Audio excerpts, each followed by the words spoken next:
Hey, welcome back to DieCash Cars. So I know we all have faced a situation before. You're strapped for cash, you need money fast. But the great thing about being a Hot Wheels and diecast collector and investor is that you always have money at your fingertips. So like me, in my current situation, my fam and I were looking to do a little weekend getaway for spring break, and it would be beneficial to have a little bit of money. So in my mind, I need about an extra $1,000 just to get through the couple of days here. And I'm not sweating it because I know if I go through my collection, I will be able to comb out enough pieces that, in all honesty, don't fit my collection anymore. I've grown tired of these pieces, or in all honesty, I may even have doubles. Especially with me being a content creator, there are a lot of pieces that I buy specifically just for the sake of making content. And now that I've made those videos, a lot of these cars have just been sitting in my display cases and on my pegboards. So again, full confidence that I can weed out $1,000 worth of collectible diecast cars in order to make back $1,000 within 48 hours. And honestly, it took me no more than 15 minutes. I was able to comb through and gather all these pieces that you see before you guys in order to hit my $1,000 goal, starting with some loose super treasure hunts and this golden nugget ek9. This was actually the loose one that I got from the master set that I opened around this time last year. If you recall, it had a crease card, so I ended up just opening it. And it's just been sitting in a display case for the longest time. It's really nice. It's really cool to have a loose ek9 Super, but in all honesty, it kind of lost a little fascination upon myself. I don't know. There's just something about super treasure hunts when they're in pack, they're so enticing, but the second you get it out and it's in hand, I don't know, guys. It must be this plastic base. It just feels kind of cheap, and there's really not much you can do with it. But nonetheless, carded ek9s continue to climb in value. They're sitting at about 170 plus right now for a good card. In loose form like this, it's about half. So I plan to sell this one on the open market for about $90 shipped. And another high-end, super sought-after super treasure hunt, the R34 in this DieCash green. Looks good minus these racing stripes here on the top. That is something about this release that I will never get over. But right now, secondary market value on these R34 Supers in carded form sitting at about $140 to $150.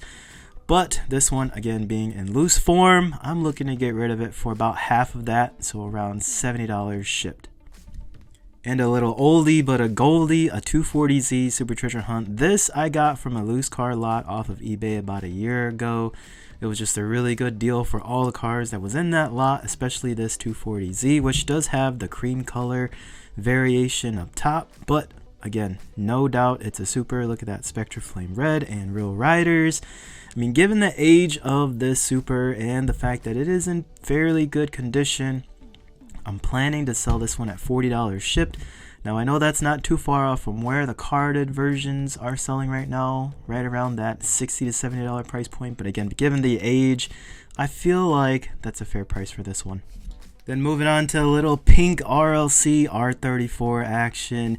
This car has truly disappointed me. I felt like the value on this would have been a lot higher. After about a year of its release, I mean, it's a pink party car associated to the convention. It does look pretty good, and pink party cars typically do well, but I think the fact that Hot Wheels and Mattel has overproduced a lot of these pink party cars as of late, this R34 is definitely feeling the effects of that. The value on this right now is sitting at about $70. Loose form like this probably wouldn't get more than $50, which is right around where I'll be listing it. But nonetheless, it's available for grabs. Continuing on with some more RLCs, you got the Lamborghini Countach 500Ss. These were the two latest recolors in the olive green and the blue. They look really good, but the thing is, guys, I don't have the red and the black ones that are going for huge dollars right now. Both of those are sitting in that $200 price point, plus or minus. These in the olive and the blue just released in about the last year here. Now the blue one was a selections piece. They're both sitting at about $45, and more so just because the casting is really intricate and they do look good in the Spectra Flame colors that they're in. But I don't know, guys, they're not numbered, and I feel like they were overproduced. Anybody who wants one probably already has one. And to be perfectly honest, guys, I am not a fan of acrylic RLC releases. They're bulky, they take up a lot of real estate, and I really don't have anywhere to put these at the moment. They've actually just been sitting on top of a bookshelf for the last, I would say 8 months now. So if I can't find a good display place for them, I'd rather sell them off and get them into the hands of a collector that will truly appreciate them, packaging and all. I'm gonna sell both of them in a Countach lot deal for $80 shipped. And yep, more dust collecting acrylic RLC releases, this time 240Zs, the custom ones with the opening hoods and exposed RB26s. They are nice. Again, you guys kind of know how I feel about the BRE one. The gold one isn't terrible. I wouldn't mind keeping it. The fact that it is numbered as well too. But again, because it comes in acrylic case, I have nowhere to put them. So these are all on the chopping block. $45 a piece is what they typically sell for. But again, package 240Z deal, $80 ship for both is what I plan to sell them for. The infamous Golf Datsun 510. I still feel like that Golf logo has no place on a Datsun 510. So that one is a no-brainer. It's on the chopping block. And then you got this Oxblood 32 Ford RLC. It looks good. I mean, I like the titanium burn on the headers there. But again, both of these really just don't have any place in my collection, whether you're talking from a display standpoint or from a car standpoint. So off they go. They're both selling for about $45 a piece right now. So again, another $80 combo. And the last RLC acrylic case release I am looking to get rid of is this Daniel Arsham eroded Porsche 930. And I know a lot of you guys are probably thinking, man, there's so much hype around these Daniel Arsham Porsches. Why am I looking to get rid of it so soon? I mean, I honestly have not had this in my collection for more than just 3-4 months. But I kind of feel like right now is the biggest hype time to actually try to get this off to a new owner, just because we did get that recent 930 Porsche release just a couple weeks ago with the full graphics of Daniel Arsham's real Porsche in real life. So I feel like a lot of people are going to be looking for this to pair with that Porsche. So kind of playing on the hype right now. Personally, this doesn't really fit my collection either. Again, since I've received it in, took it out of the case, it's just been sitting on the shelf. So wouldn't mind seeing this going to a collector that would appreciate it a little bit more. Right now, secondary market, these are sitting at about $300, even without the display case that it comes with, just the car alone. So not terrible given that retail price was only $200 for the car and the case. Now moving on to some carded super treasure hunts, this being a factory sealed SVO Mustang that I actually pulled out of the master set for 2022 a couple years back. It's one of the lone survivors from that master set, and it's just been kind of sitting on my pegs. But I thought, given how immaculate this card is, it's time to hand it off to a real Mustang owner. So this I plan to be selling for about $45, but I know secondary market is pushing a little bit higher than that, about $50 to $60, especially for factory sealed examples such as this. But again, fire sale. Let's get it out the door. Let's give someone a deal. Off it goes. And this little die-cast green Ford Escort RS 2000 was a recent trade from one of my longtime viewers, Mr. Vet. He saw that I found a Renault Super a couple weeks back, offered me this Ford Escort RS in trade, and I can't pass up this die-cast green color, so I took him up on the offer. But now that I have it in my collection, guys, really don't have much place for it. It's just kind of sitting on my pegs, so plan to sell this one. Secondary market on this is fairly low, about $30 to $35. I plan to undercut the whole entire market at $25 shipped on this piece. And another trade piece that this I got from my buddy Mr. Furiously Collecting. He was looking for a Lamborghini Miura SV to open up for his loose Super Treasure Hunt series, and he offered me this Honda Civic EF. I had some plans to display this with my other Civics in my collection, but I don't know, kind of got distracted and derailed, and my plans changed a little bit. So now I'm sitting on this EF Super Treasure Hunt Spectra Flame White gritty livery, and I don't really have much planned for it. Right now, secondary market, this thing is pushing about $60-$70, but this car does have a little bit of a crease in it. So I think a nice little discount, I could probably sell this at $45 shipped. Moving away from Hot Wheels, I still have quite a few of these Auto World Import Legends JCCS exclusive Lamley collab Toyota Celica Supras 1982.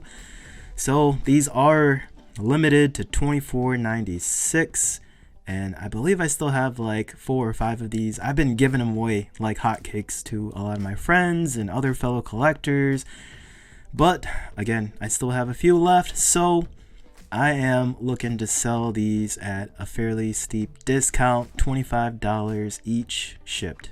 And here I have a full set of the Muscle Machines JGTC. You got the Ari Yamamaya RX-7 up top, you got the Takata Dome NSX, you got the Wed Sport Celica, you got the Reckless MRS, the Super Ultra Flow Supra, and the Daishin Advance Sylvia, all in pack. Although there's a little bit of yellowing, it definitely just shows its age because these are fairly vintage pieces stemming all the way back to 2023, about 20 years old. Full set, still in pack. Right now, secondary market, I'm seeing this whole set sell for over $100, but again, undercutting everything for this fire sale, $80 on the set right now. And then over here to the right of that JGTC set, you got some random Muscle Machines import tuners. You guys know as of late that has been my fascination. So I've been buying up a bunch of lots at about $7 to $10 a car. And these are just some of the extras and doubles that I have. So again, they're all up for grabs.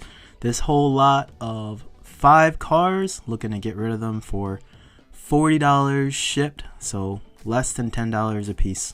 And now back to Hot Wheels. Got a little JDM lot here. You got a Subaru. I believe that is actually a store exclusive. I can't recall what store. You got a little EF action from the Honda series from a couple years ago. Old school Subaru WRX STI, EF hatch Zamac. You got a little RX-7 action, and then one of my favorite castings of all time, the Nissan 180SX Type X. And I'll also even throw in these 2 Miatas here, the bottom one being a Target Red Edition in all white, and then you got the GameStop version up top in all green. Both of these are sitting on the secondary market for about $15 a piece, but I plan to sell this whole entire carded JDM lot for $35, which I feel like is a complete steal. But I kind of feel like nowadays people aren't really paying much for mainlines. I think the prices on these are definitely coming down because a lot of people are gravitating towards super treasure hunts and premiums and premium chases, RLCs, etc. But again, I think this is a nice starter lot for anybody who's interested in just improving and adding to their JDM collection. So by my math, guys, that comes out to a little over $1,000, $1,075 to be exact. So I definitely hit my threshold of $1,000 for the weekend getaway. But this, in a nutshell, guys, is the reason I love being a Hot Wheels and Diecast investor, because after all, this is just a hobby. None of this Diecast collection is going to support me in my real life, but it can definitely give you a boost in situations where it's needed. And again, I have cars in my collection that are never going anywhere, but I have a lot of pieces like this that are just kind of add-on collection pieces, and if I need to get rid of them for whatever the reason may be, I have that option, I have that lever, and I can always pull from it anytime I need to. And at the same time, this being a fire sale, I'm selling everything under market price, which means that I'm helping other collectors get these pieces at a fraction of what they would actually pay in the secondary market. So it's really a win-win type of situation. And at the same time, I recoup my money. I don't make a huge profit margin on any of these pieces. If anything, after shipping, you probably can just say that I break even. But again, in a pinch, when I need the cash, I'm able to do it with my hobby. I take care of my hobby and my hobby takes care of me. Let me know what your thoughts are down below in the comments. Like and subscribe, and I'll see you guys next time on DieCash Cars.